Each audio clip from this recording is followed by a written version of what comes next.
ఎంతమందికి నమ్మకం ఉంది మీ జీవితంలో ఖచ్చితంగా సంవత్సరంలో ఒకసారైనా వీలైతే వెళ్ళి దర్శించండి. వెళ్ళమని చెప్పట్లా, వెళ్ళి దర్శించండి. 3 చోట్లు. 1 హాస్పిటల్. ఒకసారి హాస్పిటల్కి వెళ్ళి చూడండి. మీరు ఎంత ధన్యులో, ఎంత భాగ్యవంతులో మీకు అర్థమవుతుంది. కొంతమందికి యాక్సిడెంట్ అయ్యి, కొంతమందికి కాళ్ళు తీసేసి, కొంతమందికి చెయ్యి తీసేసి, కొంతమందికి ఒళ్ళంతా ఊపిపోయి, మరి కొంతమంది హాస్పిటల్లో సంవత్సరం పాటు ఉండి ఒళ్ళంతా కుళ్ళిపోయి, చేతుల నిండా వైర్లు, కాళ్ళ నిండా వైర్లు, శరీరం నిండా వైర్లు, బాడీలో ఏ పార్ట్ సరిగా పనిచేయటల్లా మిషన్లే పంప్ చేస్తూ ఉన్నాయి. బ్లడ్ని చూస్తే భయం వేస్తుంది. అది చూసినప్పుడు 2 చేతులు జోడించి దేవునికి ఏం చేస్తాడు? వందనాలయ్యా, ఎంత మంచి ఆరోగ్యం నాకు ఇచ్చావు నాయన, ఖచ్చితంగా కృతజ్ఞతలు తెలియజేస్తాను. వెళ్ళకండి, కానీ దర్శించండి. ఏమిటి? చెరసాల. నాకు ఫ్రీడమ్ లేదు, నాకు ఫ్రీడమ్ లేదు, నాకు ఫ్రీడమ్ లేదు. ప్రతి ఒక్కళ్ళు ఫ్రీడమ్ ఫైటర్స్ అయిపోయారు. అమ్మాయిలు కావచ్చు, అబ్బాయిలు కావచ్చు. అస్సలు నాకు ఇంట్లో ఫ్రీడమ్ లేదు. భర్త కావచ్చు, భార్య కావచ్చు, అస్సలు నాకు ఫ్రీడమ్ లేదు. ఒకసారి జైలుకి వెళ్ళరండి, అసలు మీకు ఫ్రీడమ్ అంటే ఏంటో అర్థమవుతుంది. భర్తతో కలవడానికి లేదు, భార్యతో కలవడానికి లేదు, బిడ్డలతో కాసేపు పక్కన కూర్చోవడానికి లేదు, మనస్ఫూర్తిగా మాట్లాడడానికి లేదు, చెయ్యి కలపడానికి లేదు, మనస్ఫూర్తిగా హత్తుకోవడానికి లేదు, బిడ్డలను చేతుల్లో తీసుకుని ముద్దు పెట్టడానికి కూడా లేదు. అలా ఎంతకాలం? 7 సంవత్సరాలు, 10 సంవత్సరాలు, 15 సంవత్సరాలు అదే జైల్లో, అదే బతుకం. శక్తి ఉంది, ఆరోగ్యం ఉంది, ఏమీ చేయలేని పరిస్థితి. ఒక్కసారి అక్కడికి వెళితే మీకు అర్థమవుతుంది. మీరు మనస్ఫూర్తిగా, మనసారా మనం ఊపిరి పీల్చుకోవడానికి ఇంత పెద్ద ప్రపంచమే దేవుడు మనకనిచ్చాడు. స్వేచ్ఛ అంటే ఇష్టానుసారంగా జీవించడం కాదండి. స్వేచ్ఛ అంటే మనస్ఫూర్తిగా నీ భార్యను ప్రేమించటం. స్వేచ్ఛ అంటే మనస్ఫూర్తిగా నీ భర్తను గౌరవించటం. స్వేచ్ఛ అంటే అమ్మ నాన్నకు విలువనివ్వడం, వారి మాట వినడం. స్వేచ్ఛ అంటే వారు ఆశించినట్టుగా జీవించటం, ఉన్నతమైన స్థితికి రావడం. స్వేచ్ఛ అంటే ఇచ్చిన ఉద్యోగంలో సంతృప్తి కలిగి ఇచ్చిన పనిని చక్కగా చేయటం. స్వేచ్ఛ అంటే కలిగి ఉన్న దాంట్లోనే తృప్తిగా జీవించటం. అది స్వేచ్ఛ అంటే. కానీ ఈరోజు చాలామందికి ఉన్న ఆలోచన తెలుసా? స్వేచ్ఛ అంటే నా ఇష్టం వచ్చినట్టుగా నేను తాగాలి, నా ఇష్టం వచ్చినట్టుగా నేను తిరగాలి, నా ఇష్టం వచ్చినట్టుగా డబ్బులు ఖర్చు పెట్టాలి, నా ఇష్టం వచ్చిన చోటుకి వెళ్ళాలి.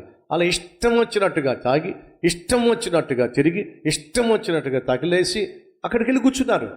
ఎక్కడికి వెళ్ళి? జైలుకి వెళ్ళి. వాళ్ళకి అర్థమవుతుందండి, ఎంత అద్భుతమైన స్వేచ్ఛను ఎంత అనవసరంగా పాడు చేసుకున్నానో. అసలు సిసలైన స్వేచ్ఛ సహోదరి సహోదరులు ప్రభువును ప్రేమించడంలో ఉంది. ఒక విషయం, నాన్న మిమ్మల్ని బాగా నమ్మాడు అనుకోండి, ఏం చేస్తాడో చెప్పండి. బీరువా తాళం చేతులు, రే అక్కడ పెట్టాను రా, నీకు డబ్బులు ఎప్పుడు అప్పుడు తీసుకో అన్నాడు అనుకోండి, అది స్వేచ్ఛ. ఒకవేళ ఇంటికి ఆలస్యంగా వచ్చిన అమ్మాయి, ఇంటికి ఆలస్యంగా వచ్చిన అబ్బాయి, ఇంటికి ఆలస్యం వచ్చిన అమ్మ, ఇంటికి ఆలస్యం ఇంకా రాలేదే మమ్మీ, వరీగా మాకు, నేను కాలేజీలోనే ఉన్నా, ఎక్స్ట్రా క్లాసెస్ ఉన్నాయి తీసుకుంటున్నా. అమ్మ నమ్మింది అనుకోండి, అసలు భయపడదు, అది స్వేచ్ఛ. నువ్వు బయటికి వెళ్తున్నప్పుడు నువ్వు కలిగించిన నమ్మకాన్ని బట్టి అమ్మంటది, నీకు ఏదైనా కావాలంటే కొనుక్కో తల్లి, ఏటీఎం కార్డు ఇస్తుంది చూసారా, అది స్వేచ్ఛ. మమ్మీ నాకు అర్జెంటుగా ఒక 3,000 రూపాయలు కావాలమ్మా. దేనికమ్మా?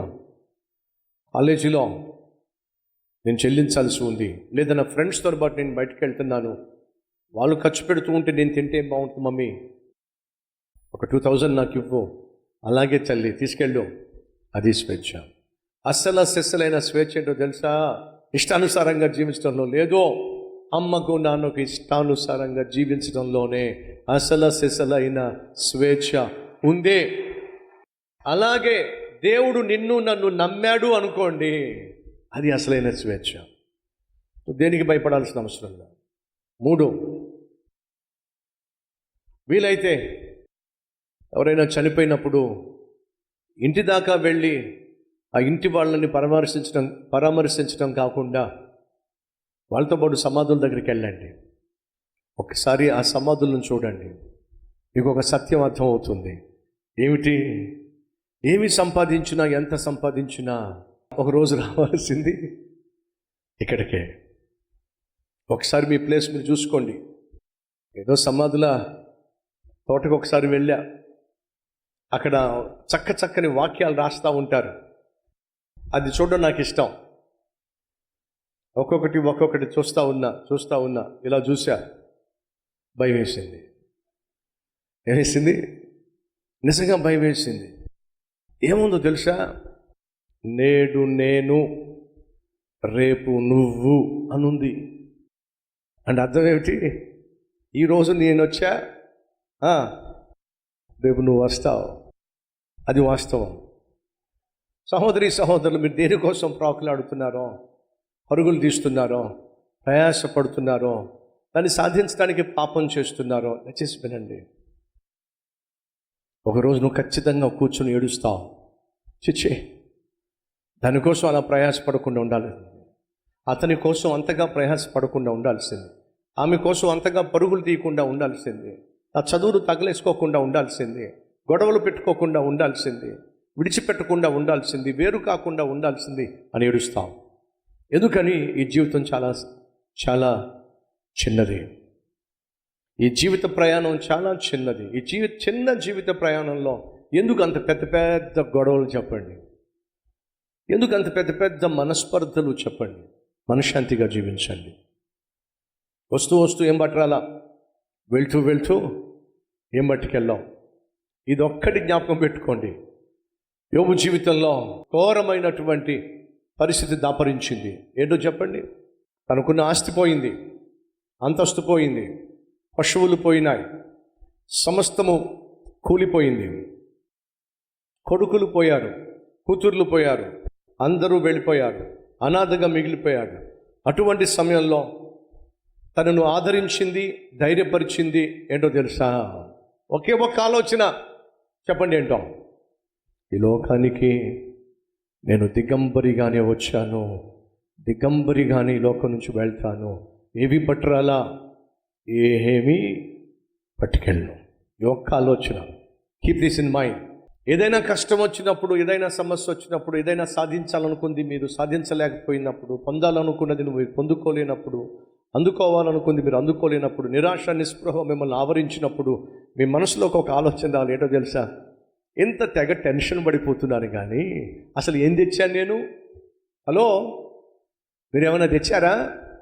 ఏం తెచ్చారు మీరు? వస్తూ ఏమీ తీసుకురాకుండా వచ్చారు. ఇక ఈ మధ్యలో దీనికోసం ఆరాటపడుతున్నారు, పోరాటాలు చేస్తున్నారు, పొరపాట్లు చేస్తున్నారు, పాపిష్టి పనులు చేస్తున్నారు. అది పొందుకోవాలి, ఇది పొందుకోవాలని చెప్పి ఏమీ పట్టరాలా, ఏమీ పట్టుకెళ్ళాం. మధ్యలో ఎందుకు చెప్పి తంటాలు, తగలాటాలు అనే ఆలోచన నీకు వచ్చినట్లయితే నువ్వు ప్రశాంతంగా జీవిస్తావు.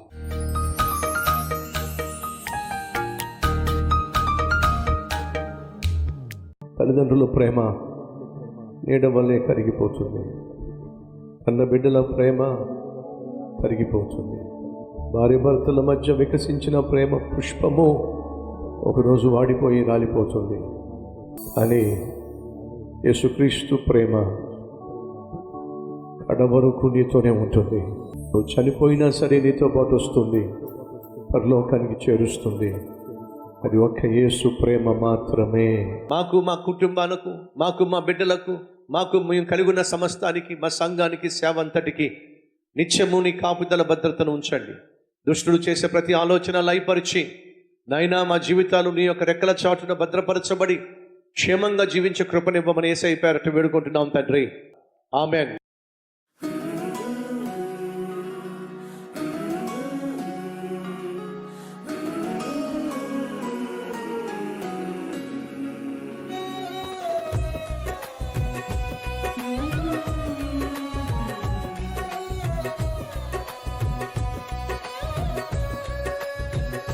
Thank for watching. Please subscribe, like, comment and share.